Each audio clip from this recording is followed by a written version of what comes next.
profe. Exactamente, la sostenida. La alerta tónica tiene que ver con la sostenida y el sostenida y viene como en combo con otra. Alerta sostenida, atención sostenida Sostenida y y vigilancia. Vigilancia. exactamente, exactamente. Entonces, la alerta tónica tendría que ver más que nada con la atención sostenida y vigilancia.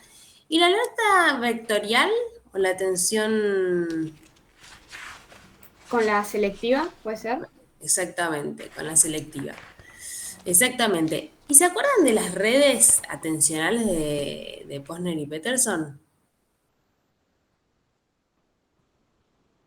Más o menos, ¿se acuerdan que habían tres?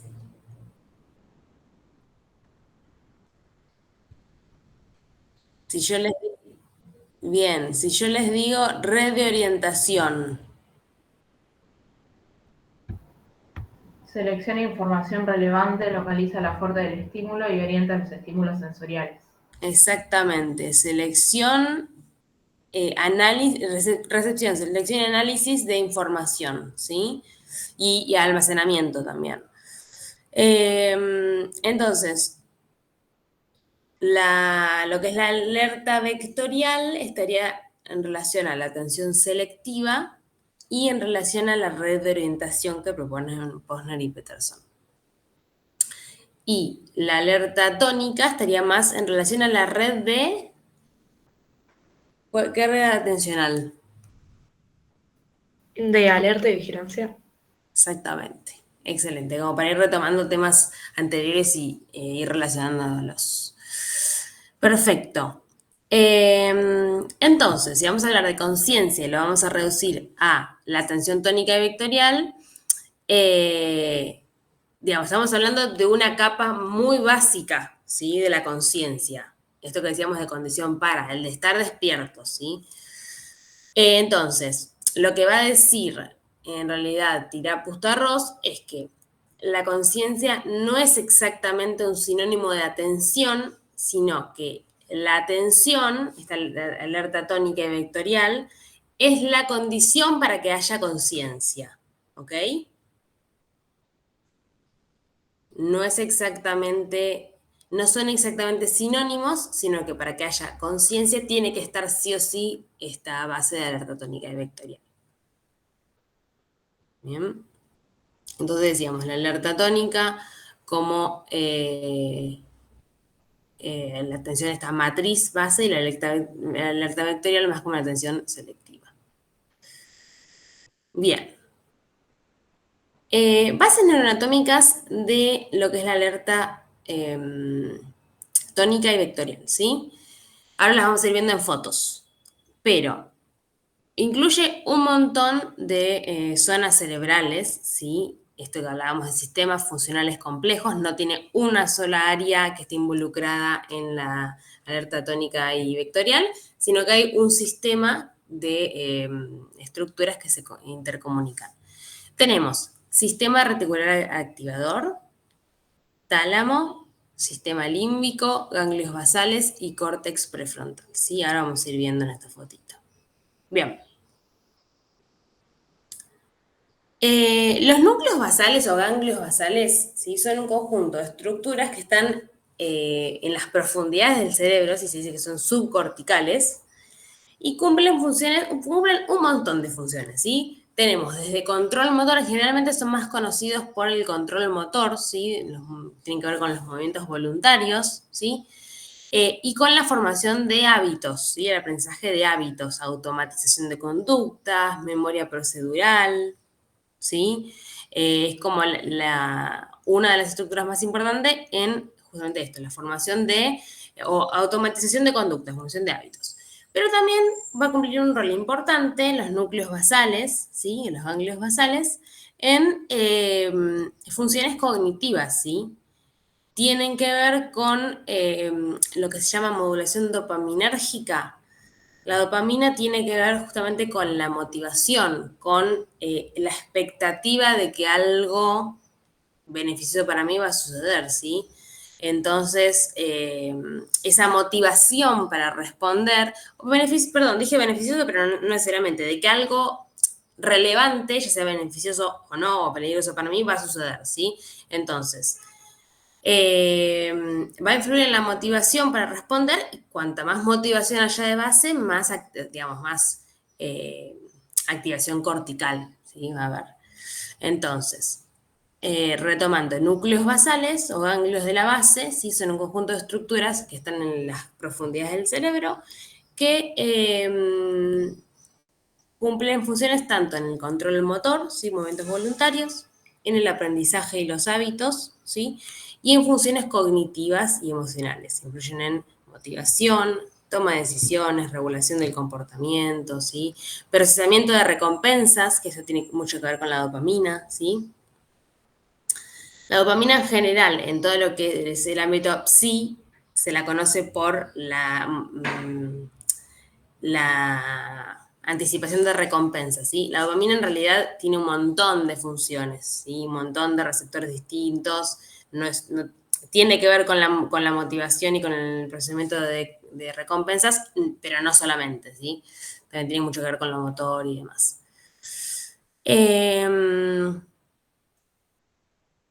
Bien, ¿y en qué nos quedamos? Núcleos basales.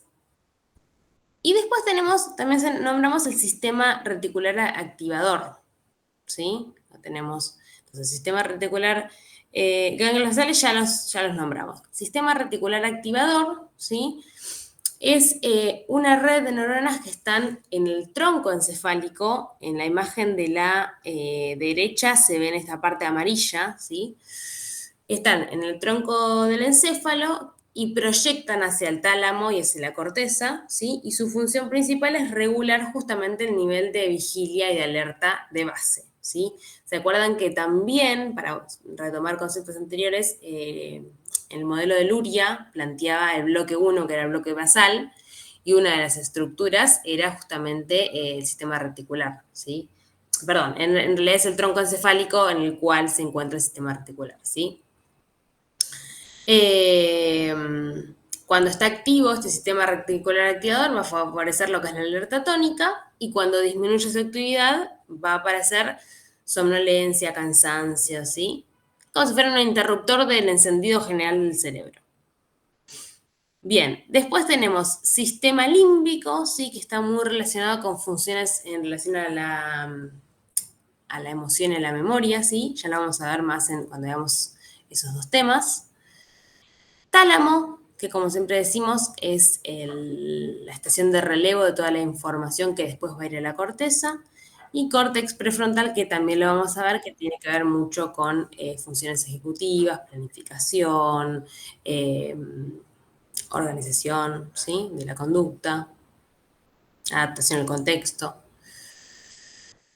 Bien, entonces bases neuroanatómicas de este primer piso del edificio, de alerta tónica y vectorial, son un montón, ¿sí? Hay un montón de estructuras involucradas. ¿Cómo vamos hasta ahora? ¿Tenemos alguna duda? ¿Un comentario? Excelente. Fede, perdón que moleste, ya que te veo por acá. Esta vez tampoco pude grabar la clase. ¿Es mucha molestia si te pido que la grabes? Excelente, mil gracias. Mil millones de gracias. Problemitas técnicos que por suerte tengo muy buenos alumnos que me ayudan. Bien, bueno, seguimos entonces. Después, Tiraposterros, después de plantear la alerta tónica y vectorial como condición para que haya conciencia, va a plantear otro nivel de la conciencia, que es el conocimiento y experiencia consciente. Y acá seguimos, ¿se acuerdan que al principio hablamos del problema blando y el problema duro de la conciencia, o conciencia más primaria y de orden superior? Acá, en algún punto, estamos todavía en el problema blando de la conciencia, o en conciencia más bien primaria, ¿sí? Obviamente en el ser humano ya se va a ir complejizando mucho más por los niveles que va a haber arriba, que ya los vamos a ver, ¿no? Pero estamos un poco más en ese nivel aún. Bien, conocimiento y experiencia consciente. Lo que plantea Tiraposterros es qué hay entre el estímulo que uno recibe o que uno percibe, ¿sí? Una sensación externa o una percepción de un producto mental, ¿sí? Como un pensamiento. Así que hay entre eso y la experiencia consciente. Bueno, lo que va a decir es que la experiencia consciente se va a caracterizar por una serie de propiedades, ¿sí? Antes de hablar qué hay entre esas dos cosas. Sus propiedades son que es integrada, ¿sí? Y que está altamente diferenciada, ¿sí? Entonces, antes de pasar a las propiedades de la experiencia consciente, ¿qué hay entre estímulo y experiencia consciente? Se puede decir que es como si, vamos a usar una metáfora cinematográfica, es como si hubiera un editor que va a producir una peli coherente. Uno no recibe informaciones separadas, ¿sí? De sensaciones, de percepciones internas, sino que las integra y producimos un continuo con coherencia, ¿sí? Digamos, esto se produce gracias a las propiedades de la experiencia consciente, que decíamos, es integrada y está altamente diferenciada. Que esté integrada, decíamos, significa que no puede subdividirse en componentes independientes. Uno no está siendo consciente de por separado como experiencias distintas, de que tengo hambre, de que ahora tengo sueño, que no tengo ni ganas de estar en esta clase, de que tengo que, no sé, que estoy escuchando un ruido de afuera, eso sería un estímulo externo, ¿no? Ruido de afuera o la cantidad de luz que entra, y que al mismo tiempo tengo pensamientos, bueno, me tengo que acordar de pagar tal cosa, ¿sí? No lo vivimos como cuestiones independientes, sino que son todas partes de la experiencia subjetiva del yo, del self, ¿sí? Y al mismo tiempo, y como decíamos, esto de la película, ¿no? La película solo va a funcionar viendo todas las escenas juntas, no por partecitas. Y ese continuum se da no solamente en simultáneo, sino a lo largo del tiempo, ¿sí? Que es también un poco lo que va a ayudar, entre otras cosas, a generar esa sensación de identidad, ¿sí? De que soy uno mismo, más o menos siempre soy la misma persona. Y al mismo tiempo él dice, bueno, es diferenciada. ¿Qué significa que sea, o que una característica de la conciencia sea que es diferenciada? Que vamos a experimentar diferentes estados conscientes. Bien, si bien sean de forma integrada, ¿sí? Cada una de las experiencias sensoriales, en definitiva, tiene su propio contenido, su propia calidad, se percibe de manera separada, ¿sí? Podemos experimentar muchos estados distintos, ¿sí? De manera integrada, ¿sí? Pero al mismo tiempo diferenciar que, bueno, estoy escuchando música, estoy recordando lo que hice ayer, tengo hambre al mismo tiempo, ¿sí? Los vimos, esto parece como medio paradójico, pero bueno, como decíamos, son temas complejos. Entonces es al mismo tiempo integrada y diferenciada, ¿sí? Esto es lo que va a plantear Tira Pusterros. Bien. Entonces, ¿qué va a pasar en el cerebro cuando somos conscientes de algo, sí? Vamos a imaginarnos que la conciencia es como un escenario de un teatro, ¿no? Entonces, de todas las cosas que podrían estar sucediendo en nuestra mente o en ese escenario, ¿sí? Una obra de teatro que tiene un montón de actores, todas las cosas que pueden estar sucediendo en nuestra mente o en el escenario, ¿sí? Pensamientos, sensaciones, recuerdos, percepciones, ¿sí? Solo hay algunas que van a estar iluminadas por el foco, ¿sí? Por el foco de luz del teatro, ¿sí? Ahora, ¿cómo se va a encender ese foco que va justamente a iluminar algunas percepciones, algunas sensaciones, pensamientos, recuerdos y no otros? Se va a encender gracias a un grupo de neuronas que trabajan en equipo, ¿sí? De forma sincronizada, como si estuvieran bailando todas al mismo ritmo, ¿sí? Como justamente las nadadoras de nado sincronizado. Entonces, este nado sincronizado, este baile coordinado, ¿sí? Se va a dar en redes que conectan el tálamo con la corteza cerebral, ¿sí? Se habla de redes tálamo-corticales, ¿sí? Y no lo hacen a cualquier frecuencia, sino que lo hacen alrededor de a una frecuencia de 40 Hz más o menos, que son lo que corresponde a las ondas gamas del cerebro, ¿sí? Entonces, ahora vamos a ir explicando esto un poquito mejor, pero en cada instante, un grupo de neuronas específico puede ser elegido para ser iluminado por ese foco y participar de esa sincronía, ¿sí? Entonces, la conciencia no es algo fijo ni tampoco está relacionado a una estructura fija del cerebro, sino que tiene que ver más con algo funcional, con esta coordinación, esta sincronización, ¿sí? En las redes tálamo-corticales, ¿sí? Y esa sincronización se va a dar en el tálamo y la corteza en algunas zonas específicas a cada momento, ¿sí? Si yo en este momento estoy siendo consciente, si de repente les propongo un ejercicio, que sean conscientes ahora, que un poco también lo que hicimos la vez pasada, de la ropa que tienen puesta, ¿sí? Y de repente sientan, no sé, sientan sus pies, ¿no? O sus brazos, que tienen, no sé, un pullover. Van a sentir la sensación de la ropa sobre la piel. Entonces, en ese momento es como si el cerebro hiciera foco en las partes somatosensitivas, ¿sí? Ahora, cuando yo les pida que sean conscientes de los ruidos que hay a su alrededor o del sabor que tienen en la boca, por ejemplo, bueno, ahí el foco va a ir a otro lugar, ¿sí? Voy a ser consciente de otro tipo de sensaciones, ¿sí? Lo mismo se hace, por ejemplo, si alguno ha hecho alguna práctica de meditación, de mindfulness, con esto de ser consciente de los propios pensamientos, ¿sí? Y verlos, esto que como ya se dice, de verlos pasar como nubes, ¿no? Lo mismo, uno puede hacer foco en los productos mentales. Eso se llama metacognición, es como pensar sobre los propios pensamientos, ¿sí? Bien. Esta parte es media compleja cuando cuando Tirapus se empieza a meter en qué pasa cuando somos conscientes de algo y se habla de las ondas gamma, los 40 Hz, de las redes talamocorticales. Vamos a tratar de ir ablandando un poco estos conceptos, ¿sí?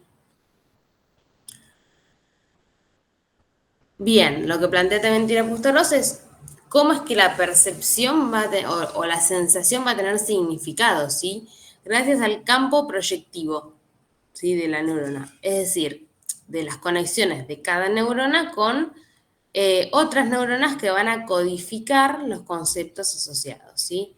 Entonces, las neuronas que reciben la información, por ejemplo, visual de un objeto, van a estar conectadas con otras que tienen contenido, digamos, el nombre de tal objeto, sus características generales, para qué sirve tal objeto, los recuerdos que están relacionados a ese objeto, ¿sí? Connotaciones emocionales, ¿sí? Acá ya nos metemos de lleno en problema duro de la conciencia, ¿sí? Entonces, cada neurona, decíamos, tiene un campo proyectivo. ¿Qué significa esto? Que su red de conexiones que va a tener una red de conexiones con otras neuronas que van a codificar conceptos, nombres, recuerdos, emociones, ¿sí? Y la percepción no va a ser solo, entonces, ver un objeto,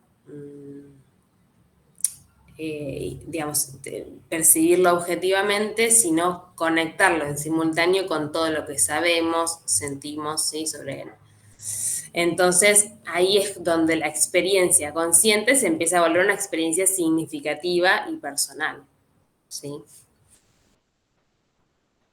Bien, esto es lo que decíamos de la continuidad, ¿sí? De la experiencia. Entonces, Tirapus va a plantear varias teorías, ¿sí? Que todas tienen bastante similitud respecto a cómo somos conscientes, ¿no? Cómo es la experiencia consciente. Y va a retomar a varios autores, entre ellos Crick, Linás, Edelman y Tonino, que básicamente si bien proponen distintas estructuras, que tengo mi gata queriendo participar. Si bien van a proponer distintos procesos, todos, más que distintos procesos, distintas hipótesis, todos van a estar de acuerdo en que la experiencia consciente no se produce en un lugar en particular del cerebro, sino gracias a la interacción y la reentrada de información, ¿sí?, de la corteza al tálamo, ¿sí? Volvemos con esto. La experiencia consciente no se produce en un solo lugar del cerebro, sino que se da gracias a la interacción entre la corteza y el tálamo, ¿sí?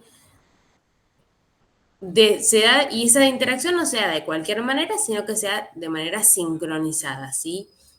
A una...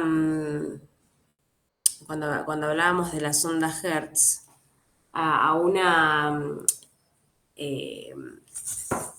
frecuencia específica, no sería la palabra, una frecuencia específica, ¿sí? Alrededor de 40 Hz. Entonces, esta reentrada de información tálamo-cortical, cuando se da a esta frecuencia específica, ¿sí?, produciría la experiencia consciente.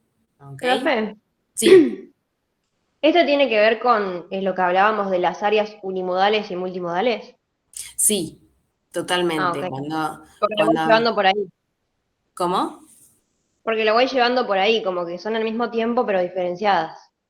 Exactamente, sí, cuando hablamos de corteza, tálamo, corteza, cuando decimos corteza, estamos hablando de esas áreas de llegada de información y de procesamiento de información, ¿sí? Sensorial. Sea en el parietal la información somatosensitiva, en el lóbulo occipital la información visual, en el temporal la información auditiva, ¿sí? Pero sí, estamos retomando esas áreas, tal cual. Entonces, esa reentrada de información tálamo-cortical se va a acoplar a cierta frecuencia, ¿sí? Y va a alcanzar una sincronización que les da coherencia global, ¿sí? Esa información que en principio, decíamos, llega de forma más disgregada a cada una de las distintas áreas del cerebro, se va a ir sincronizando, ¿sí? Por eso, como decíamos, se vive de forma integrada, ¿sí? La hipótesis del núcleo dinámico justamente habla de eso, de que hay un alto grado de integración de toda la información que recibimos simultáneamente, pero al mismo tiempo es dinámico porque todo el tiempo está cambiando, ¿sí? Del tálamo cortical, ¿sí? Del tálamo hacia las cortezas. Bien. Se va poniendo cada vez un poquito más complejo porque justamente acá como decíamos, nos estamos metiendo en el problema duro de la conciencia, ¿sí? O en la conciencia ya de orden superior, donde la cuestión especulativa empieza a aparecer un poquito más. No porque se escapen de lo científico, sino porque la misma ciencia lo está estudiando, pero aún hay un montón de procesos que no queda claro bien cómo se dan, ¿sí? No significa que algún día, o sea, no significa que nunca lo vamos a descubrir, pero bueno, todavía estamos en eso. Bien, lo que va a decir Tirapustorros es que hay un tercer nivel de conciencia. Sí, profe, me quedó sin anotar. ¿Qué fue lo que dijiste? Que hay entre estímulo y experiencia consciente. Esto lo que yo dije que en el medio no lo dice exactamente así, Tirapustorros, lo dije yo a forma de metáfora, pero es como si hubiera un editor, ¿sí? De una película. Digamos, vamos a volver para atrás. Que lo que hace es dotar de coherencia y de continuidad. A ver, ¿dónde estaba esto?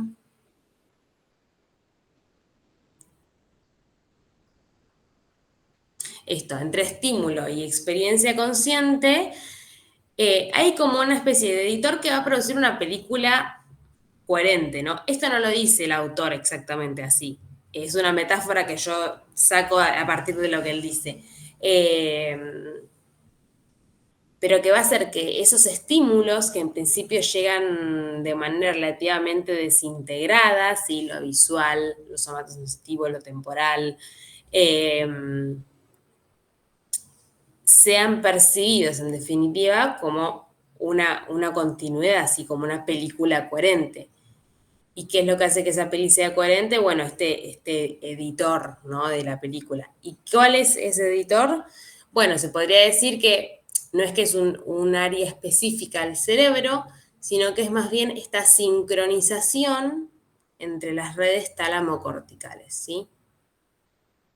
O sea, llega un montón de información relativamente disgregada al cerebro y la sincronización entre las redes que van del tálamo a la corteza, ¿sí? La sincronización a una frecuencia específica de 40 Hz hace que uno lo viva no como una experiencia desintegrada, sino todo lo contrario, como una experiencia coherente, consciente, ¿sí? Con continuidad. ¿Más o menos quedó? Sí, gracias. Excelente. Bien. Bien, perfecto. Sí, es complejo esto. Así que párenme, pregúntenme lo que quieran. Bien, en un tercer nivel tenemos lo que Tirapusterros va a llamar conciencia de dominio específico, ¿sí? Él dice que en la clínica cotidiana, ¿sí?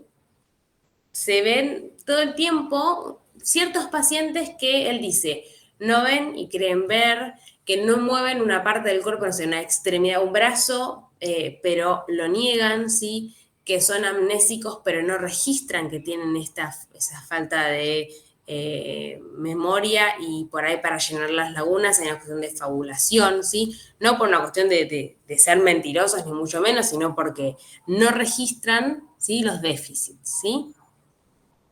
Entonces, lo que él propone es, dice, bueno, estos pacientes lo que estarían mostrando es que ciertas lesiones cerebrales afectan a un dominio específico, ¿sí? Memoria, percepción, atención, ¿sí? Y en algunos casos también afectan a la conciencia de ese déficit, ¿sí? Entonces, él dice, bueno, esto parecería decirnos que en algún lugar está, o sea, las redes que permiten que haya una función cognitiva, por ejemplo, la memoria, pero también se encuentran redes que van a permitir que haya conciencia de esa función cognitiva, ¿sí? Entonces pasa que en algunos momentos se afecta la función cognitiva per se, por ejemplo, la memoria, y no se afecta la conciencia, es las personas que tienen déficit de memoria, pero registran que tienen déficit de memoria, son conscientes de que tienen déficit de memoria, por ejemplo, mientras que en otros casos se afecta la función cognitiva, pero también se afectan las redes que permiten que haya conciencia de dicha función, ¿sí?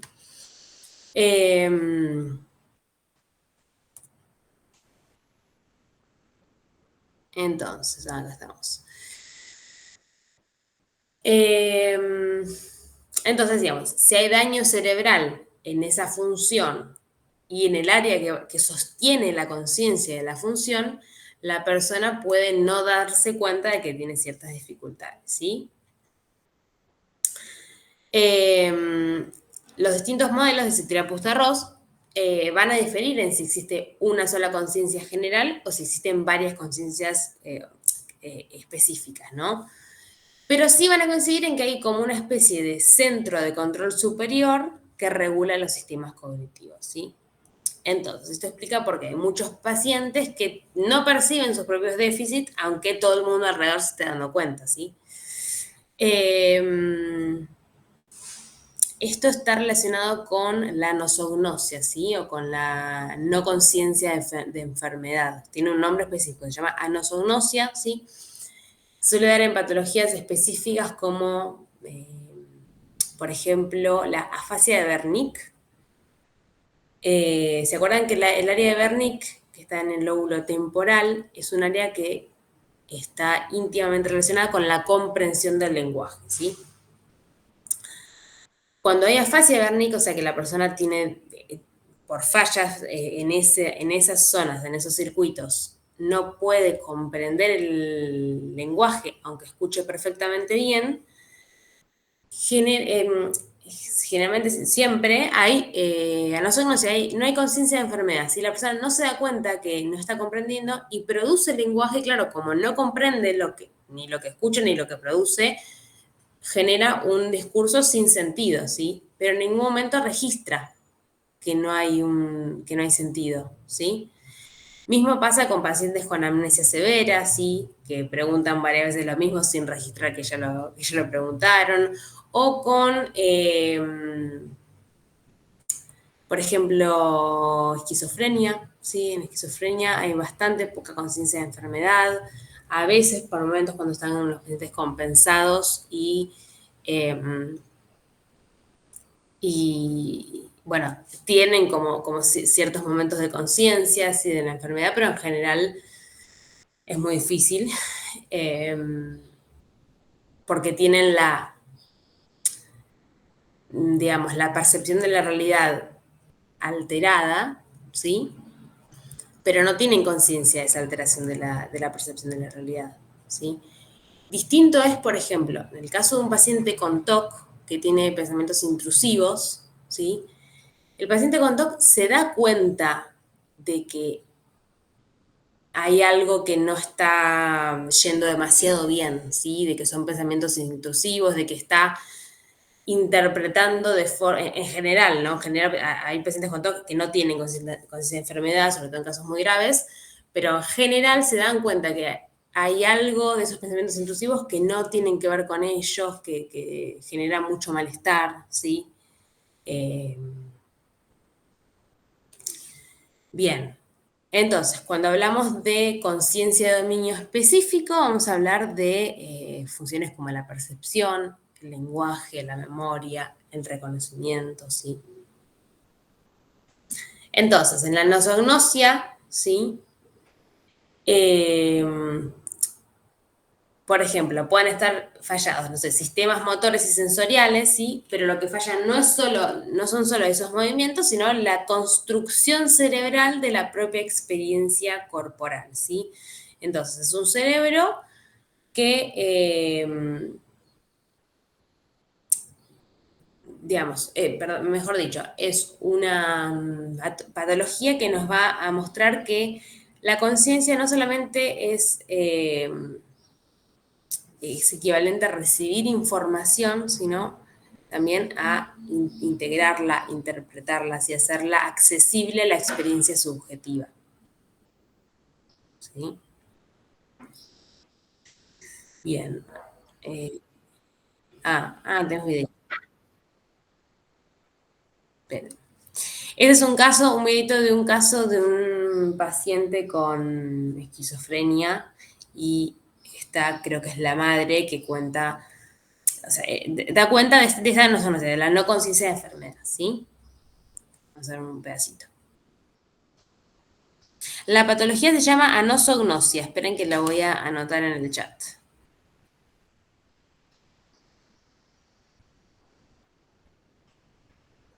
Ay, acá. Anosognosia.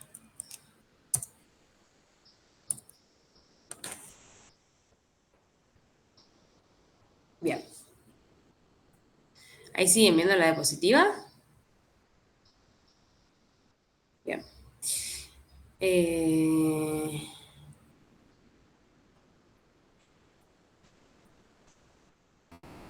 Pero quiero...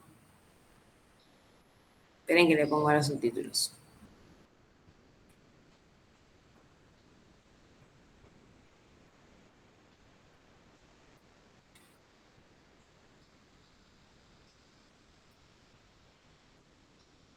¿Por qué no me deja poner los subtítulos en español? A ver. Profe, dice que la llamada va a finalizar en 7 minutos. ¿Volvemos a entrar al mismo Ah, link? sí, porfa. Ok. Gracias.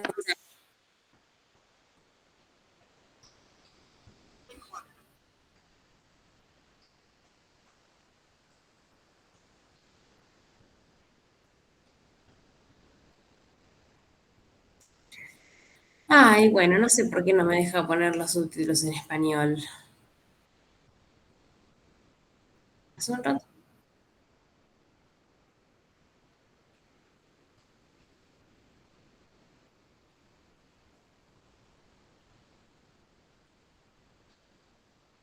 Ah, espectacular. Ahí es donde había hecho. Gracias.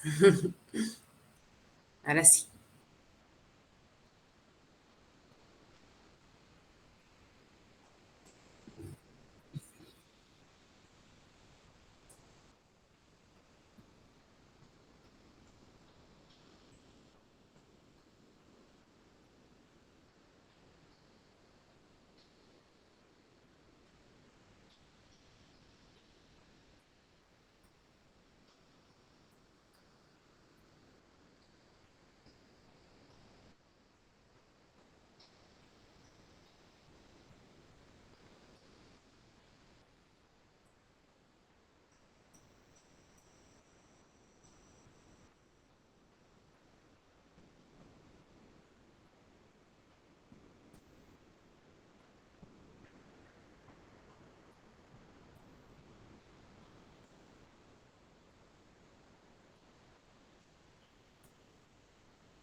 Bien.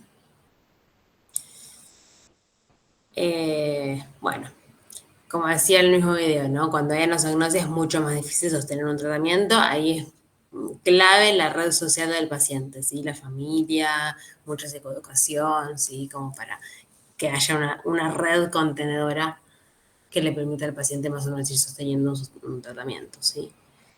Les volvemos a entrar al mismo link. ¿Les parece si seguimos un ratito más? Dale. Bueno, profe. Genial.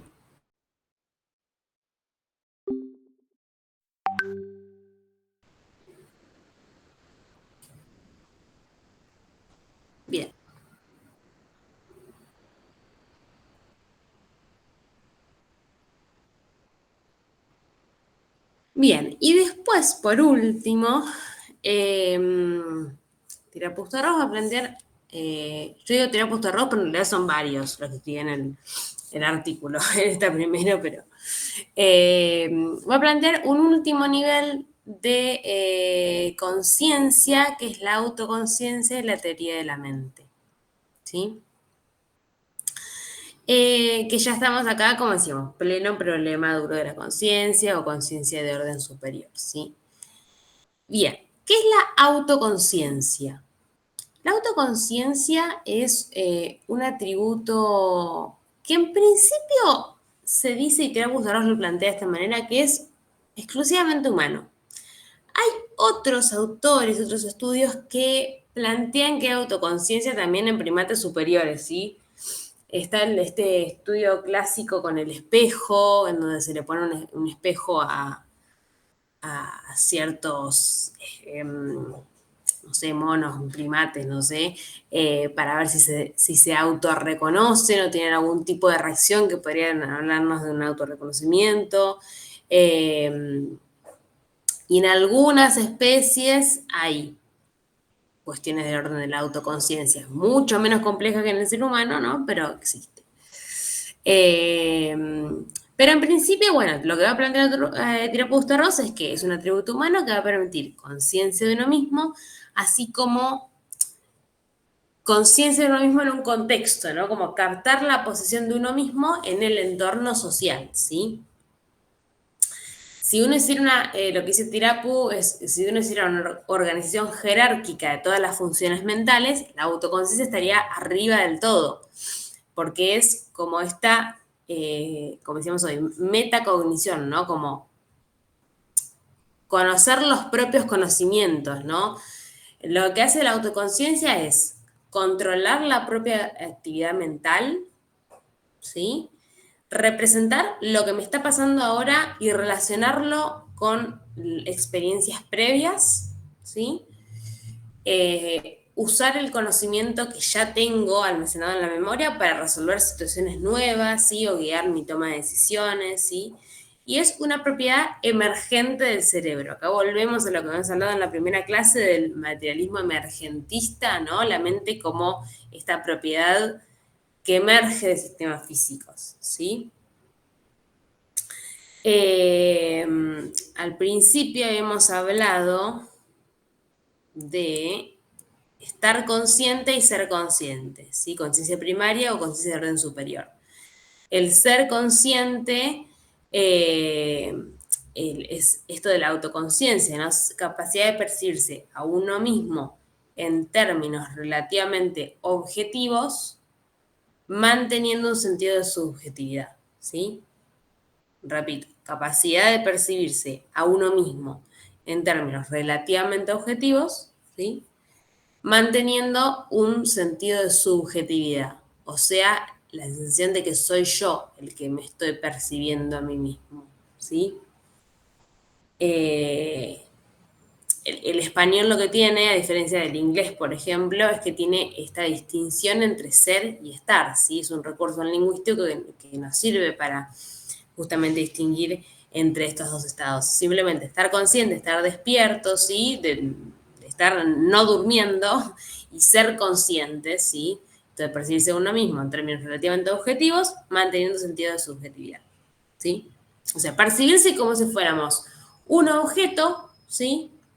Como una cosa, saber que somos un objeto en el espacio de una manera, pero no perder el sentido de subjetividad, no perder ese sentido de que, bueno, soy yo mismo el que me estoy autopercibiendo, ¿sí?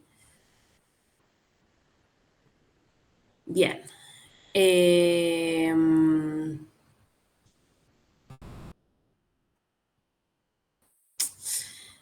Y Damasio va a plantear también que, de nuevo con este concepto de coordinación y sincronización, ¿no? Que la autoconciencia va a ser un proceso de activación, él dice proceso de activación coordinada de recuerdos personales, ¿sí?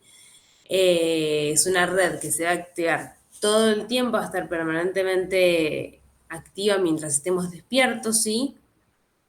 En la cual se coordinan esto como aprendizaje, nuestra historia de aprendizaje, nuestros recuerdos, cómo hemos aprendido a afrontar las situaciones, cómo hemos aprendido quiénes somos, ¿sí?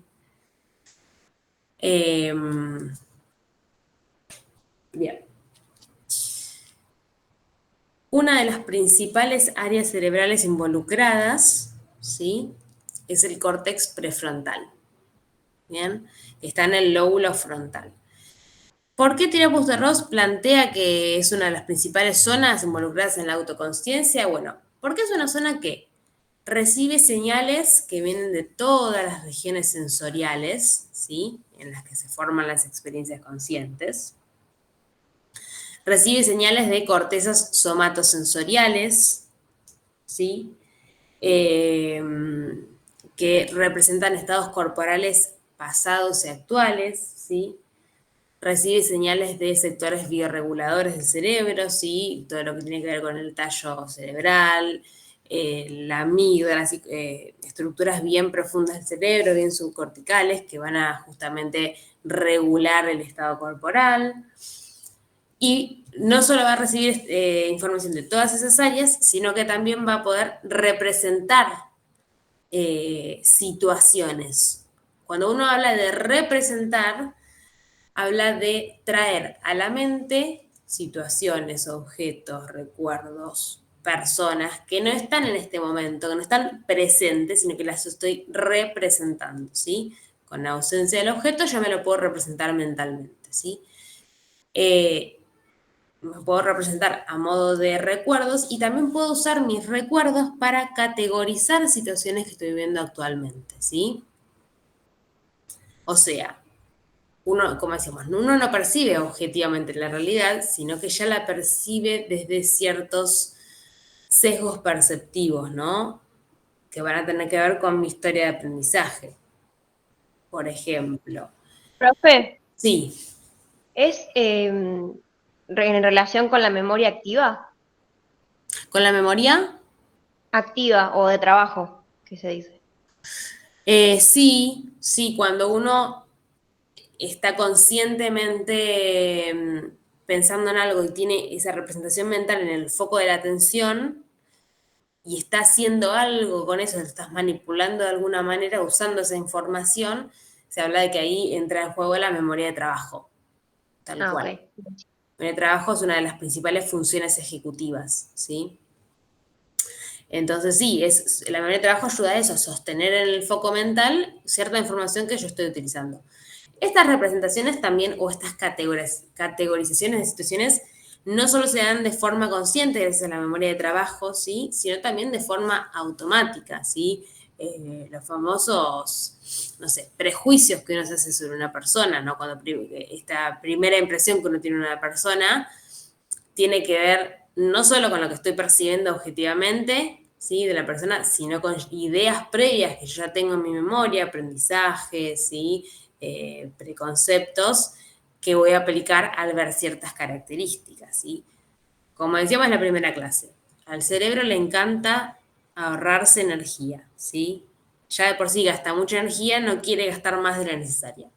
Los sesgos cognitivos tienen que ver con una economía de energía, ¿sí? Si yo ya tengo ciertos preconceptos, ciertas categorías o ciertos cuadraditos en donde meter las cosas del mundo, ¿no? Categorizar las cosas que yo encuentro en el mundo, me es mucho más fácil que si yo, por cada nueva experiencia que tengo, cada persona que conozco, cada, no sé, texto nuevo de la facultad que me encuentro, si lo tengo que abordar desde cero, ¿sí?, es muchísima energía que si yo ya tengo ciertas categorías y voy metiendo las cosas, las situaciones en categorías, y tiene que ver con eso, con la economía. Pero bueno, ya nos estamos yendo mucho. Una de las principales entonces, zonas en relación a la autoconciencia es la corteza prefrontal, ¿sí? Porque decíamos, recibe señales, información de todas las zonas del cerebro y al mismo tiempo, a partir de toda esa información, puede representarse estados, situaciones que no necesariamente van a estar presentes en mi realidad, ¿sí? Bien. Bueno, y va a haber, lo que va a plantear Tirapo es que hay distintos tipos de autoconciencia, ¿sí? Tenemos la autoconciencia no ética, ¿sí? No ética, que es evolutivamente más antigua, ¿sí? Que va a resultar de la interacción entre lo que estoy viviendo actualmente en el presente y la memoria semántica, ¿sí? Está relacionado con el conocimiento, con el saber en general, como saber cómo funciona el mundo, ¿sí? Es la conciencia de conocimiento, de hechos, de conceptos. Permite saber cosas en general, recordar información, ¿sí? Pero esa información que está recordada, que, digamos, que está como involucrada en esta autoconciencia no ética, no va a implicar que se traiga a la mente la experiencia personal del hecho. Por ejemplo, el ejemplo clásico es que sabemos todos que París es la capital de Francia. Pero si alguno tuvo la suerte de una vez viajar a París, uno sabe que París es la capital de Francia, no en relación a recordar el viaje que hicimos, ¿no? Solo saber la información, ¿sí? Se relaciona con la memoria semántica. Y después está la conciencia autonoética, ¿sí? Que es filogenéticamente más reciente, ¿sí? Se sustenta en la memoria episódica, ¿sí? Entonces lo que nos permite es experimentar. Profe, Sí, ¿puedes volver a repetir lo del no ético que no entendí? exactamente. Gracias.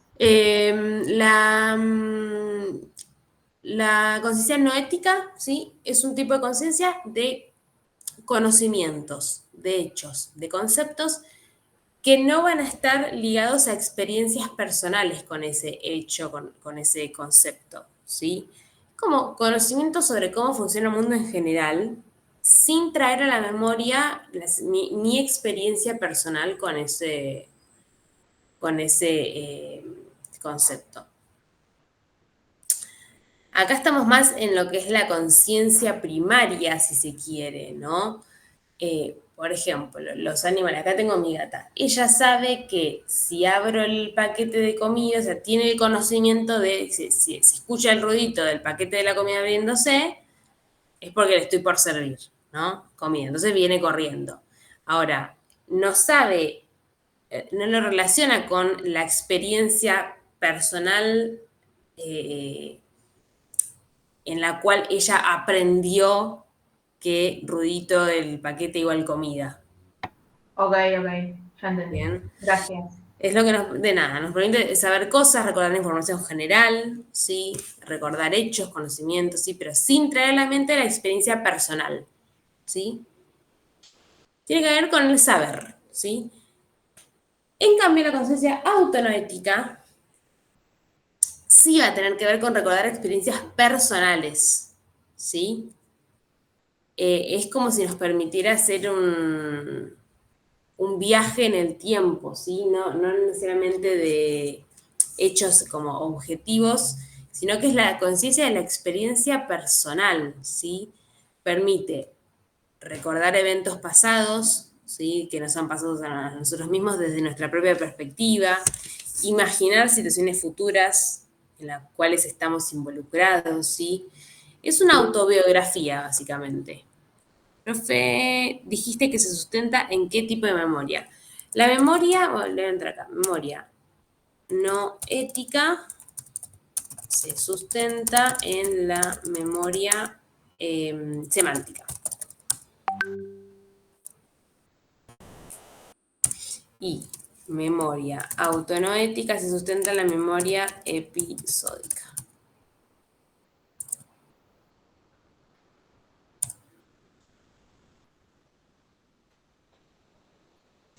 No sé por qué.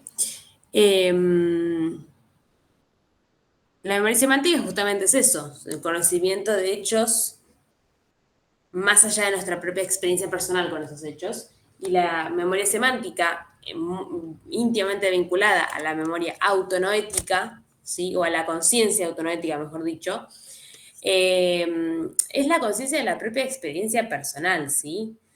Nos permite como o sea, proyectarse en el tiempo, revivir experiencias propias del pasado, imaginarnos en el futuro, ¿sí? Y también hay otra categoría que está muy relacionada con la conciencia autonoética, que es la cronestesia, ¿sí? Que también tiene que ver con la capacidad para expresar conciencia, ¿sí? Acerca de la dimensión temporal, ¿sí? Ser consciente de la dimensión temporal de la propia existencia, la de los demás, ¿no? Del tiempo subjetivo. La conciencia autonoética o la autonoesis, ¿sí? Y la cronestesia van a coincidir con que ambos implican como una conciencia del self, como una conciencia del yo en el tiempo, pero en el concepto de autonoesis, el énfasis está puesto en la conciencia del yo y en la cronestesia se centra en el tiempo subjetivo. ¿Eh? Hoy dijiste que la conciencia noética se relaciona con la memoria semántica. Sí, exactamente. La conciencia noética se relaciona con la memoria semántica. ¿Sí? Es conocimiento sobre el mundo. ¿Lo escribí bien después arriba? Sí. Lo voy a dejar acá en el Power. Esperen que vamos a hacer una cosa. Lo voy a dejar acá. Vamos a poner. Acá memoria semántica. Poner acá. A ver si me deja escribir.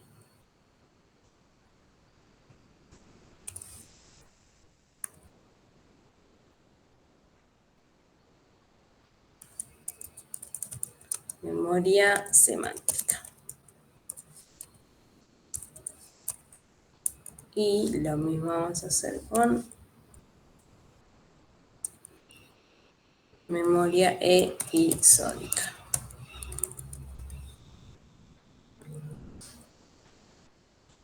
Ahora sí.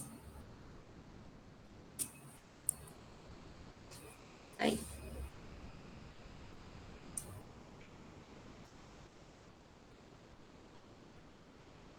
A ver si lo puedo... ¿Cómo ahora puedo volver a presentar?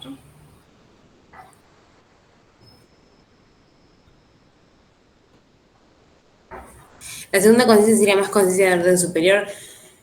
Se podría... perdón, hay más preguntas arriba. Y la conciencia, sí, la conciencia noética con memoria semántica. Y conciencia autonoética con memoria episódica. ¿Sí? Esto, si en el parcial se les pregunta por memoria episódica y semántica, en general se pide que relacionen con conciencia noética y autonoética. ¿Sí? Así que estén atentis porque memoria...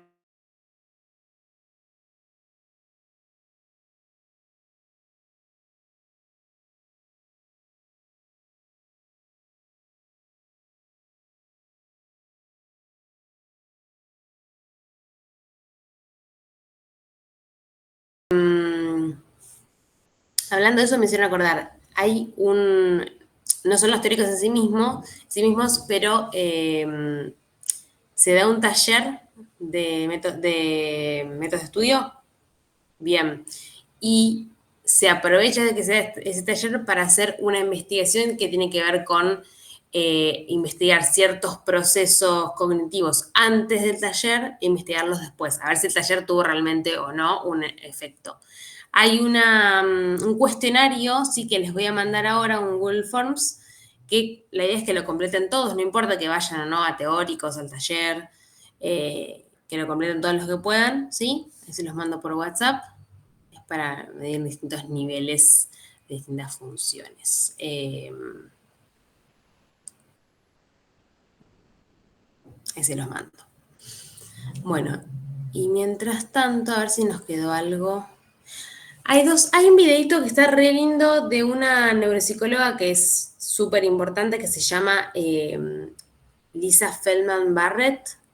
Ella tiene un montón de charlas TED, ahí les dejo el nombre por acá por si la quieren buscar.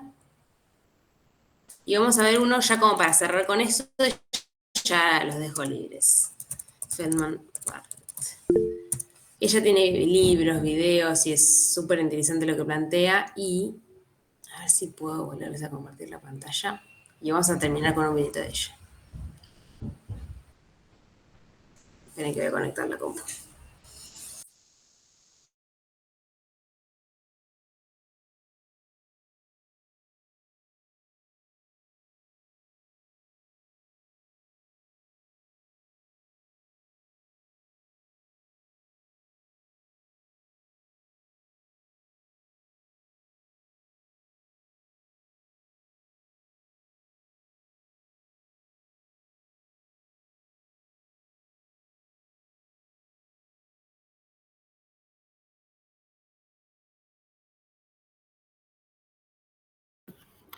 Está silenciada, profe. Hablando sola. Bueno, les decía que este video lo que nos ayuda a entender es que la conciencia no es la percepción objetiva de distintos estados, ya sean internos o externos, ¿sí? Sino que tiene mucho que ver con una construcción activa del cerebro, ¿sí? La realidad como construcción activa del cerebro y no como el cerebro recibiendo información de forma pasiva y interpretando eso, o sea, y percibiendo eso de forma objetiva, ¿no? La interpretación tiene mucho de subjetivo y tiene mucho de construcción. Y esta autora lo explica muy bien.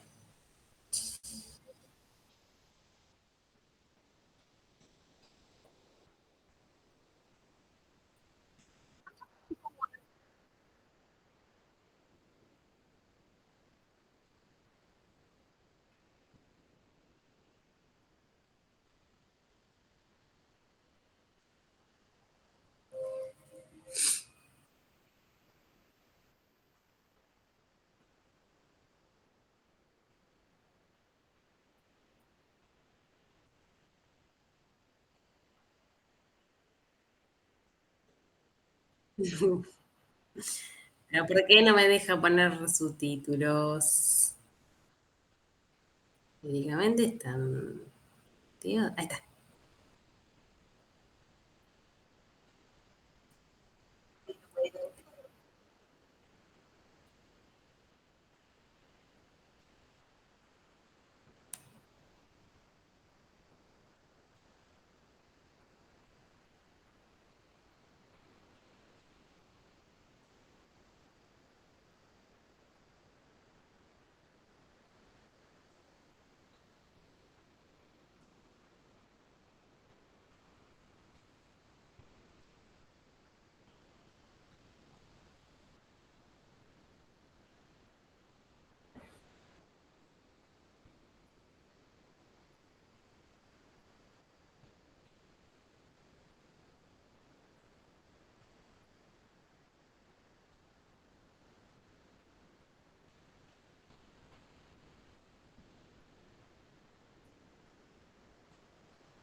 Bien, ahora se los paso este video que es para verlo varias veces. Después hay otro también de Damasio que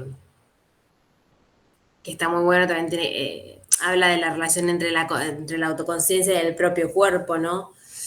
Y volvemos a lo mismo que hablábamos en la primera clase, de que en definitiva la autoconciencia o la conciencia en general es una propiedad, o la mente en general, es una propiedad emergente del cerebro, sí, pero que en definitiva tiene esa base material, o sea, no es una cuestión abstracta, mágica, misteriosa, tiene esa base material y que tenga esa base material, o sea, y que nuestras sensaciones de amor, de dolor, de sufrimiento, de procesos súper complejos de duelo, de amistad, tengan esa base material, no les quita magia, ¿se entiende? No les quita que, al contrario, es aún más increíble que nuestra capacidad, no sé, de escribir poemas tenga una base en definitiva neuronal, que no significa que se reduzca el cerebro, ¿no? Pero tiene esa base. Así que bueno, lo que esta autora plantea un poco es eso, cómo mucho de nuestra experiencia, nuestra conciencia tiene de construcción activa de la realidad. Así que bueno, gente, ¿quedó alguna duda, alguna consulta, alguna cuestión pendiente de este tema, de otro, de algo administrativo de la cursada? No, profe. Bueno, genial. Entonces, el tema de la teoría de la mente, eso lo vamos a ver cuando veamos emoción, si no me equivoco. Teoría de la mente, ¿sí? Que justamente es la capacidad que tiene el ser humano de inferir que otro ser humano tiene una mente, tiene deseos, tiene intenciones, tiene recuerdos, ¿sí? Aunque no lo podamos ver directamente. Si todos damos por hecho que el otro tiene una mente, ¿sí? Eso lo vamos a ver con emociones, si mal no recuerdo. A ver, esperen que tengo acá ¿cómo se dice? Calendario, cronograma. Bueno, gracias por sumarse hoy. La próxima entiendo que es presencial, ¿no? No hay, por lo que entiendo, no hay paro. Les aviso igual cualquier cosa. Esperen que teoría de la mente. Sí, lo vemos en la semana siguiente, no, la otra, que vamos a ver emoción y teoría de la mente. ¿Bien? Y también se ve en el próximo teórico, ¿no? En el otro, teoría de la mente. ¿Sí?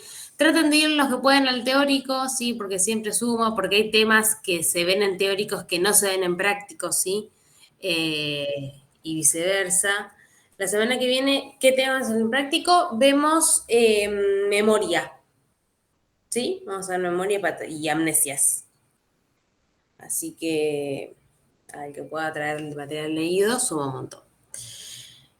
Ojalá que sea presencial la próxima. Les voy comunicando el tema de los paros y demás. ¿Bien? Bien, ¿alguna otra consulta quedó?